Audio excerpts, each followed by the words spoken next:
Muy bien, vamos a iniciar el programa del día de hoy. Sé que ustedes han estado esperando la parte 5, les había dejado algo pendiente en la parte 4 en el episodio anterior que lo pueden ver en nuestras redes sociales o lo pueden escuchar en su podcast de preferencia.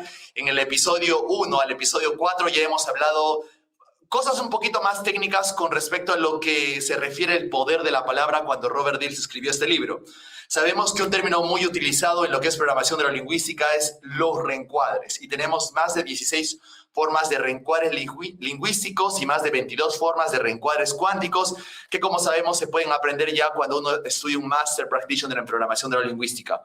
En este libro, como ya lo hemos ido viendo, en El Poder de la Palabra, nos ha ido mostrando diferentes formas de reencuadrar a una persona y sabemos que nosotros estamos reencuadrando a alguna persona cuando logramos cambiarle la percepción de lo que pensaba la otra persona, y si eso que pensaba era una creencia limitante, pues con los reencuadres podemos, digamos, cambiarle el significado, cambiar la estructura lingüística o simplemente romper una creencia limitante, pero conversacionalmente, lingüísticamente, porque en todo lo que hacemos cuando trabajamos con reencuadres en programación neurolingüística es porque entendemos de que toda creencia limitante tiene una estructura lingüística, toda creencia limitante obedece a ciertos patrones de cómo nosotros, digamos, en nuestro cerebro, digamos, establecemos estos patrones, estas oraciones o estas frases que conocemos hoy como creencias limitantes, ¿no? Entonces, un reencuadre es una forma de hacer cambiar la percepción a la persona, un reencuadre es una forma de interrumpir el patrón viejo de pensamiento de la persona,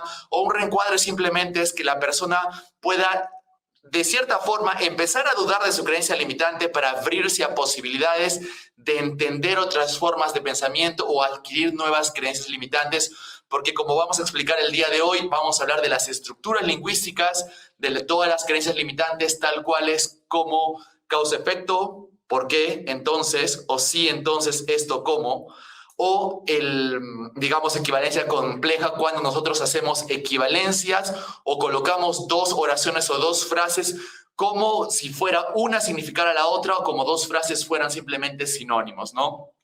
Si sucede esto, significa que esta persona está haciendo esto, ¿no? Entonces, todos nosotros hemos establecido causa-efecto y equivalencias complejas para expresar nuestras creencias limitantes.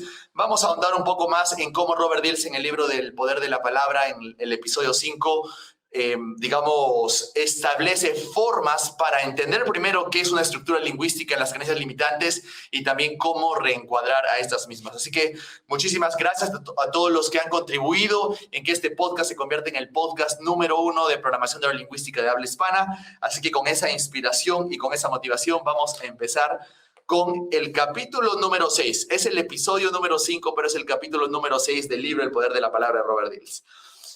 El capítulo se llama La estructura básica de las creencias, ¿no?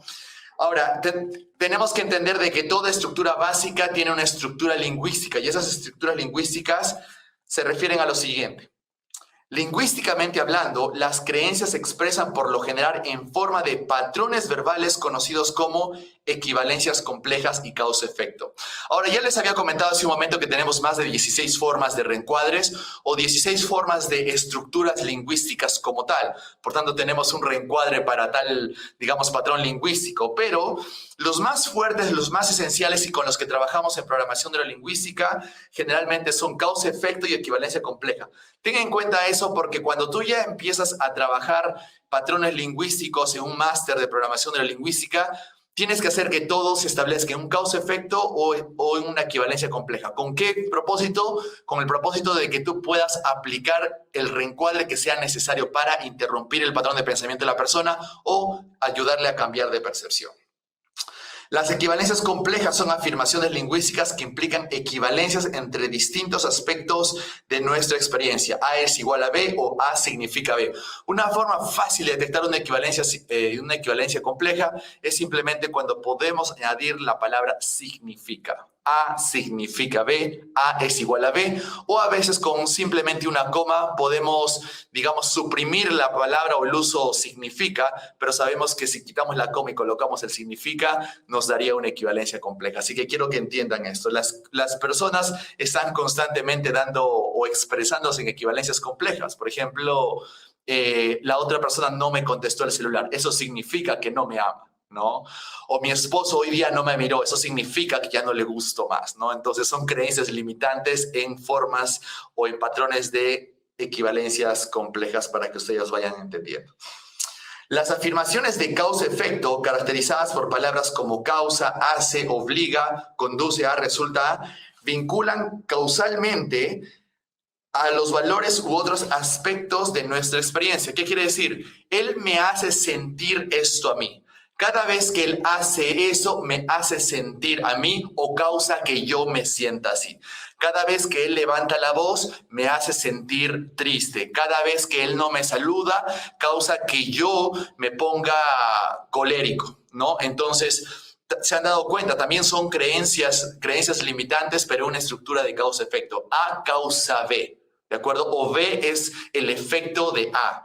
Entonces, cuando entendemos ya estos patrones, podemos de cierta forma entender cuando una creencia limitante es realmente una creencia o una frase, porque como hemos hablado en capítulos anteriores también, si nos vamos a un nivel más abstracto, estamos hablando de los valores, pero cuando tenemos ya una frase, cuando ya tenemos una estructura lingüística, podríamos dar el término de creencias como tal. No vamos a hablar de limitantes porque las creencias pueden ser limitantes como potenciadoras también, ¿no? Entonces, en resumen, para que ustedes puedan ir entendiendo, un causa-efecto es cuando A causa B, o cuando B es el efecto de A, como quieran decirlo, y una equivalencia compleja es cuando A significa B. Les voy a dar un ejemplo de causa-efecto.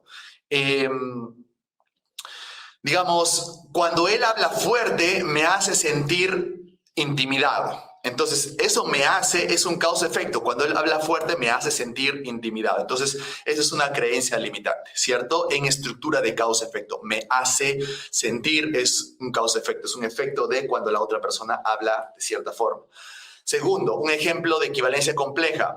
Cada vez que él no me llama, significa que no le intereso. O cada vez que ella no me dice que me ama, significa que ya no le gusto más, ¿no? Entonces, es una creencia o un patrón lingüístico, pero en este caso es una creencia limitante. Ojo, también podrían ser creencias potenciadoras o creencias con recursos positivos, como por ejemplo, en causa-efecto.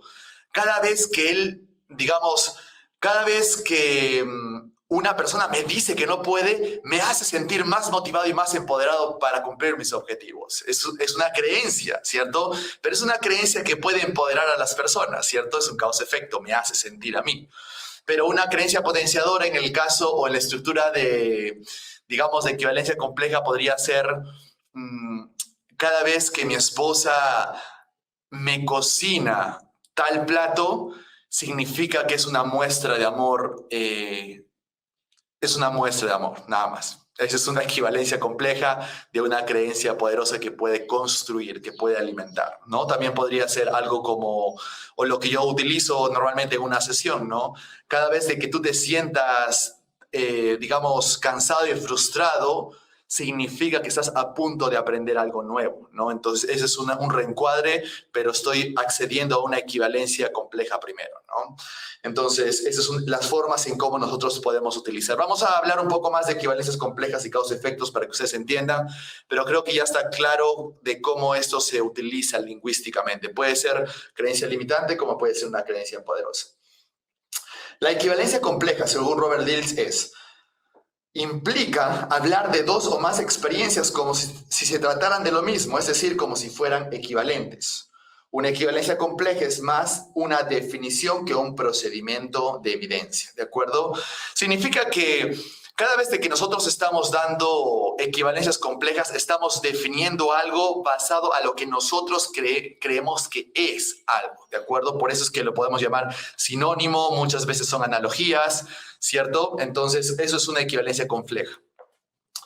En la afirmación, por ejemplo, les voy a dar un ejemplo. En la afirmación, está mal de salud, debe odiarse realmente a sí mismo. Quien formula implica que mala salud es de algún modo sinónimo de odiarse a sí mismo, ¿no? Si yo digo, mi jefe no me saludó el día de hoy, significa que he hecho algo malo. Entonces, en la mente de la persona significa que cada vez de que su jefe no lo saluda, significa que tiene que echarse la culpa o sentirse culpable o triste o con miedo de que no ha hecho algo bien. ¿De acuerdo? Eso viene a ser una creencia, porque digamos que el jefe puede de repente estar pensando en el partido de la tarde, no necesariamente está preocupado por esa persona, pero como la persona le dio esa equivalencia, lo asocia a lo que significa para esa persona. Es por eso que sigue siendo una creencia, ¿de acuerdo? Entonces, y si en este caso vendría a ser limitante, ¿no? Imagínate tener el tipo de creencias, cada vez que mi jefe no me saluda significa que he hecho algo mal. Imagínate cada vez que los jefes no saludan, que son varias veces normalmente en una empresa, que la otra persona esté sintiendo miedo, culpa de que posiblemente pudo haber hecho algo malo, ¿no? Entonces probablemente no sea una buena creencia para tener, ¿no? Entonces ya ustedes van entendiendo cómo esto funciona. Eso es en el caso de equivalencia compleja. Para el caso de causa-efecto, la percepción de causa y efecto es la base de nuestro modelo del mundo. ¿De acuerdo? Por ejemplo, si crees que determinada alergia está causada por un alérgeno externo, tratarás de evitarlo. Si crees que la alergia se debe a la descarga de histaminas, tomarás antihistamínicos. Si crees que la causa de esa alergia es el estrés, tratarás de reducirlo y así sucesivamente. Si se dan cuenta, eso es un poco diferente a la equivalencia compleja. En causa-efecto significa si A hace que suceda B, entonces evito A porque no quiero que suceda B. Pero también podría ser si A me hace sentir B, entonces voy a hacer más de A para sentirme como B, ¿no? Entonces va a depender, digamos, valga la redundancia, va a depender si el causa-efecto hace que tú te sientas poderoso, motivado o un estado de recursos, o si te hace sentir un estado negativo. Obviamente, si te hace sentir un estado negativo es una creencia limitante como tal, ¿no? De hecho, las declaraciones de causa-efecto son modalidades verbales sin especificar. ¿Qué quiere decir esto? Es importante, por eso lo subrayé, porque las causa-efectos pueden significar muchas cosas, pero va a depender del significado que le da la persona que asocia el significado a tal. Por ejemplo, cada vez de que yo salgo tarde de mi casa, me siento mal en mi trabajo. Entonces, supongamos que tengo ese ejemplo, ¿no? Entonces, podría ser, digamos, una creencia limitante o también podría ser una creencia potenciadora, ¿no? Entonces, como no quiero sentirme mal en el trabajo, entonces procuro salir temprano, ¿cierto? Entonces, pero la pregunta sería, ¿qué significa salir temprano? ¿Salir temprano a qué hora específicamente? Ahora, sentirte mal ¿cómo específicamente? ¿Con miedo, con tristeza, con culpa?